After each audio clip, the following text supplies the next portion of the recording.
had some disturbing visuals. Viewer discretion is advised. ఈ కౌంటర్లో మీరు కొంత కలవరపాటు గురించే అంశాలు ఉన్నాయి. తగు జాగ్రత్తలు తీసుకోమని ఆర్టీవీ హెచ్చరిస్తోంది. కర్నూలు జిల్లాలో ఓ దారుణమైన సంఘటన బయటపడింది. ట్యూషన్ కని పంపిస్తే టీచర్ ఆ బాబుని చితకబాదింది, చావగొట్టింది. వీపుపై కొట్టి కొట్టి వాతలు పడ్డాయి. ఆ వీపుపై కొట్టిన దెబ్బలు తట్టుకోలేక ఇంటికి వెళ్ళడా బాలుడు. యూకేజీ చదువుతున్నాడంట ఆ బాబు. సో యూకేజీ చదివేటువంటి ఆ బాబు పైన లేడీ టీచర్ చాలా దారుణంగా చావగొట్టింది. సో వీప్ పైన తీవ్రమైన గాయాలతో ఏడ్చుకుంటూ ఇంటికి వెళ్ళినటువంటి ఆ బాలుడిని చూసి తల్లిదండ్రులు ఆశ్చర్యపోయారు. ఏం జరిగిందని అడిగితే అసలు విషయం బయటపెట్టాడు. ఇంతకీ ఈ సంఘటన జరిగింది ఎక్కడంటే కర్నూలు జిల్లా ఆలూరు మండలంలోని కోయనగర్లో జరిగింది. ట్యూషన్ కని వెళ్ళినటువంటి ఆ చిన్నారి పైన టీచర్ ఇంత దారుణంగా ప్రవర్తించింది. ఏకంగా ఇదేంటని చెప్పి పేరెంట్స్ వెళ్ళి అడిగితే పేరెంట్స్ పై కూడా బూతులతో రెచ్చిపోయింది ఆ లేడీ టీచర్. టీచర్ పైన చర్యలు తీసుకోవాలని తల్లిదండ్రులు డిమాండ్ చేస్తున్నారు. చూడండి ఆ బాబు శరీరం చూడండి, ఆ శరీరం పైన కర్ర దెబ్బలు ఎలా ఉన్నాయి చూడండి. ఆ కర్ర పెట్టి వంగోబెట్టి వీపు పైన కొడితే వీపంతా వాతలు, గాయాలయ్యాయి. చాలా తీవ్రమైన గాయాలతో ఈ మరకలతో ఇంటికి వెళ్ళి ఏడ్చుకుంటూ తల్లిదండ్రులు చెప్పి తల్లిదండ్రులు వచ్చి ట్యూషన్ టీచర్ అడిగితే బండ బూతులు తిట్టిందట, నోటికి వచ్చినంత బండ బూతులు తిట్టిందట టీచర్. నీకు పంపించింది చదువు చెప్తామని చెప్పి ఇలా మనుషుల్ని జంతువుల్లా మార్చి కొట్టమని కాదు. నీ ఇంట్లో మీ ఆయన కూర చక్కగా వండలేదను, ఎస్ నేను కేవలం ఆ టీచర్ని మాత్రమే అంటున్నా. మీరు ప్రతి ఒక్కరు మళ్ళీ టీచర్లు అంటున్నారని ఎవరికి వారు ఆపాదించుకుంటే నేను దానికి బాధ్యత కాదు. బికాజ్ ఆ దాష్టికంగా ప్రవర్తించిన టీచర్ని డెఫినెట్గా అనే రైట్ ఉంది. మీ ఇంట్లో మీ ఆయన కూర సరిగ్గా వండలేదని చెప్పి మిమ్మల్ని తిట్టాడనో, లేదు మీకు పెళ్లి కాలేదనుకుంటే తల్లిదండ్రులు ఏదైనా అన్నారనో, ఇంకేదో మీ ఇంట్లో సమస్యలను తీసుకొచ్చి ఆ బాబు మీద ప్రవర్తించినట్టుగా ఉన్నది.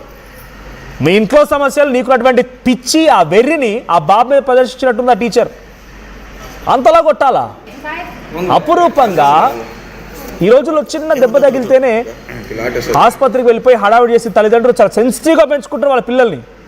చిన్న గాయం అయితేనే ఎంతో అల్లాడిపోయి ఆ తల్లిదండ్రులు నువ్వు ఇంతలా బరి తెగించి కొట్టావంటే ఆ తల్లిదండ్రులు ఏమైపోయారంటారు ఆ వీడియో చూసిన తర్వాత, ఆ వీపు చూసిన తర్వాత. ఒకసారి ఆ తల్లిదండ్రులు మాట్లాడుకొచ్చారు ఆ టీవీతో. అట్ ది సేమ్ టైం ఆ బాబు ఏడుస్తున్నాడు ఆ వీపు మీద వాతలతో. ఒకసారి ఆ మాటలు విన్నాం. నాకు నస్తుంది ఇదంతా ఏమికంతా అంటుంటే ఏమైందిరా అంటే లబ్బడి చేసుకుని తుడిపిన దానికి మేడం నాకు చాలా ఎక్కువచ్చిందా అని ఏడ్చుకుంటూ వచ్చినాడు. మా పోయి ఇంటికాడ పోయి అడిగితే అమ్మ చేయమంటాడు, ఏ అడుగుతున్న వాళ్ళందరినీ ఎందుకు పట్టించుకుంటున్నావు, ఫస్ట్ వాళ్ళని పంపించడానికి చెప్తున్నాడు. ఆ మేడం పేరు ట్యూషన్ మేడం పేరు రజనీ మేడం. వాళ్ళ ఇంట్లో చాలా దారుణంగా మాట్లాడుకుంటారు. మరి నెలలో మాతో డబ్బులు ఇప్పించుకుంటూ చదువు చెప్పుకునే పరిస్థితులు ఉన్నా అన్ని మా పిల్లలు ఇట్లా. మీ పేరు? నా పేరు ఎలా సార్, నా భార్య పేరు ఈరమ్మ, నా కొడుకు పేరు ప్రవీణ్. ఏం లేదు, మా వాడు ట్యూషన్ నుంచి వచ్చినాడు. వచ్చిన వెంటనే నాన్న నాకు నస్తుంది ఇదంతా ఏమికంతా అంటుంటే ఏమైందిరా అంటే లబ్బడి చేసుకుని తుడిపిన దానికి మేడం నాకు చాలా ఎక్కువచ్చిందా అని ఏడ్చుకుంటూ వచ్చినాడు. మా పోయి ఇంటికాడ పోయి అడిగితే అమ్మ చేయమంటాడు, ఏ అడుగుతున్న వాళ్ళందరినీ ఎందుకు పట్టించుకుంటున్నావు, ఫస్ట్ వాళ్ళని పంపించడానికి చెప్తున్నాడు. ఆ మేడం పేరు ట్యూషన్ మేడం పేరు రజనీ మేడం.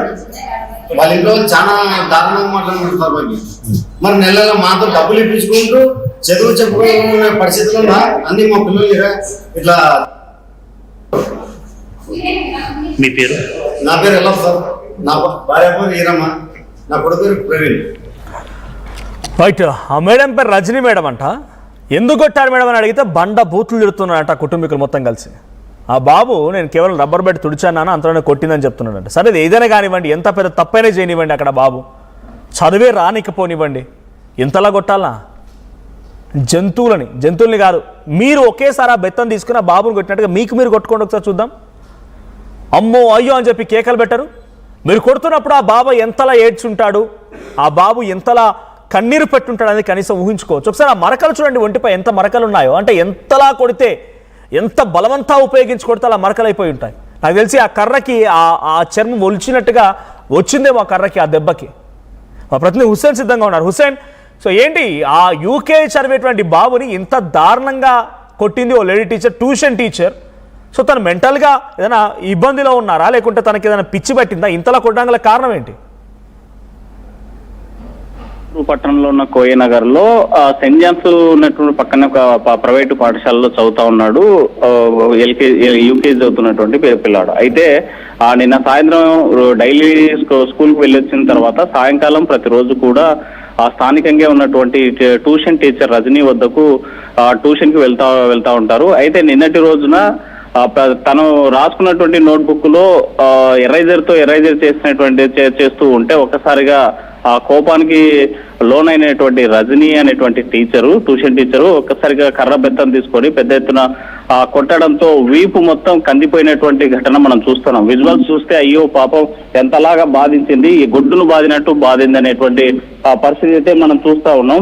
ప్రజెంట్ అయితే ఈ ఒక్కసారిగా కందిపోయినటువంటి వీపు అంటే ట్యూషన్ అయిపోయిన తర్వాత ఆ బాలుడు ఏడ్చుకుంటూ తిరిగి ఇంటికి వెళ్ళినటువంటి క్రమంలో నొప్పేస్తుంది అమ్మ అంటూ తమ తల్లికి చెప్పినటువంటి నేపథ్యంలో ఒకసారిగా షర్టు విప్పి చూస్తే కందిపోయినటువంటి ఘటన కనిపించింది. అయితే ఎందుకు ఇంతలా కొట్టాల్సినటువంటి పరిస్థితి వచ్చింది అని చెప్పి ఆ తల్లిదండ్రులు ఆ టీచర్ని అడిగేటువంటి ప్రయత్నం చేశారు. అయితే వీరిపైనే తిరగబడి కుటుంబ సభ్యులంతా కూడా కొడితే ఏంటి అనేటువంటి దానిపైన కూడా ఆగ్రహం వ్యక్తం చేస్తూ వీళ్ళకు ఆగ్రహం వ్యక్తం చేసినటువంటి పరిస్థితి ఉంది. అయితే పిల్లాడి యొక్క పరిస్థితిని పూర్తిగా కందిపోయినటువంటి వీపుని చూడలేనటువంటి తల్లిదండ్రులు బాధపడుతున్నటువంటి చిన్నారిని తీసుకెళ్లి స్థానికంగా ఉన్నటువంటి ప్రభుత్వ జనరల్ హాస్పిటల్లో కాస్త చికిత్స చేయించారు. అయితే మనం సాధారణంగా చూస్తున్నాము ప్రభుత్వ పాఠశాలలు కానీ లేకపోతే ఏ పాఠశాల అయినా సరే పిల్లలకి తల్లిదండ్రులతో పాటు తల్లి తండ్రి గురువు దైవం అన్నారు. అయితే ఆ గురువు యొక్క భయభక్తులు ఉండాలి. మంచి చదువు రావాలంటే కొంత భయంతో ఉండాలి. అల్లరి చేసేటువంటి పిల్లలు కంట్రోల్ కావాలన్నా లేకపోతే కాస్తంత భయంతో చదవాలంటే కూడా ఆ కర్రతో భయపెట్టేటువంటి ప్రయత్నం చేస్తారు. ఒకవేళ కొట్టినా సరే చిన్నగా తనకి కొడతారనేటువంటి భయపెట్టేటువంటి దానికోసమే ఒక చిన్న దెబ్బ వేసినా తప్పులేదు. కానీ విచక్షణ మరిచి విచక్షణ రహితంగా గొడ్డును బాదినట్టు బాది ఆ వీపు పైన చూస్తే ఎర్రటి మచ్చలు అట్లే ఏర్పడినటువంటి పరిస్థితి, కందిపోయినటువంటి రక్తం కనిపిస్తున్నటువంటి పరిస్థితి చూస్తా ఉంటే మాత్రం ఆ పిల్లాడు అల్లాడిపోయినటువంటి పరిస్థితి అయితే కనిపిస్తుంది. సో ప్రతి ఒక్క టీచర్స్ కూడా గుర్తుపెట్టుకోవాల్సిన అంశం అంటే పిల్లల్ని హింసించకూడదు అనేసి చాలా చట్టాలు చెప్తా ఉన్నాయి. కనీసం తల్లిదండ్రులు కూడా కొట్టకూడదు అనేటువంటిది చట్టం చెప్తా ఉంది. కానీ మరోవైపు భయభక్తులతో చదువుకోవాల్సినటువంటి బాధ్యత పిల్లల పైన కూడా ఉంటుంది. కాబట్టి ఇంతలా గొడ్డును బాదినట్టు బాధడం పైన మాత్రం స్థానికంగా ఉన్నటువంటి ప్రజలతో పాటు తల్లిదండ్రులు తీవ్ర ఆగ్రహం వ్యక్తం చేస్తున్నటువంటి పరిస్థితి అయితే మనకు కనిపిస్తుంది. మరి పిల్లల పైన పైశాచికంగా దాడి చేసినటువంటి టీచర్ రజనీ పైన చర్యలు తీసుకోవాలనే డిమాండ్ కూడా వ్యక్తం అవుతుంది. సో మొత్తంగా చూసుకుంటే టీచర్లు చదువు చెప్పండి, బాధ్యతగా చదువు చెప్పాలనేసి మనం మీరు బీఈడి చేసేటువంటి సమయంలో కానీ లేకపోతే టీటీసీ చేసేటువంటి సమయంలో సైకాలజీ చదివేటువంటి పిల్లలకు చెప్తా ఉంటారు. వాళ్ళకి ఏ రకంగా నచ్చజెప్పి విద్యాబుద్ధులు నేర్పించాలనేటువంటి ఆ సైకాలజీ ఉన్నటువంటి సెన్స్ ను మర్చి ఈరోజు ట్యూషన్ టీచర్ దాడి చేసిందంటే మాత్రం చాలా తీవ్రంగా అక్కడ ఉన్నటువంటి ప్రజలంతా కూడా ఆగ్రహం వ్యక్తం చేసినటువంటి పరిస్థితి మనం చూస్తున్నాం. Manoj. Right, thank you Hussain. So Kurnool జిల్లాలో జరిగిన ఈ సంఘటన యూకేజీ చదువుకునేటువంటి ఆ బాబుని చాలా దారుణంగా కర్రతో వీపు పైన చావగొట్టింది ఆ టీచర్. ఇంతకీ ఆ టీచర్ ఏం చేస్తుంది, ఏం కథ అనేది, ఇక తన మెంటల్ పరిస్థితి ఎలా ఉంది? ఎందుకంటే బేసిక్ థింగ్ అది.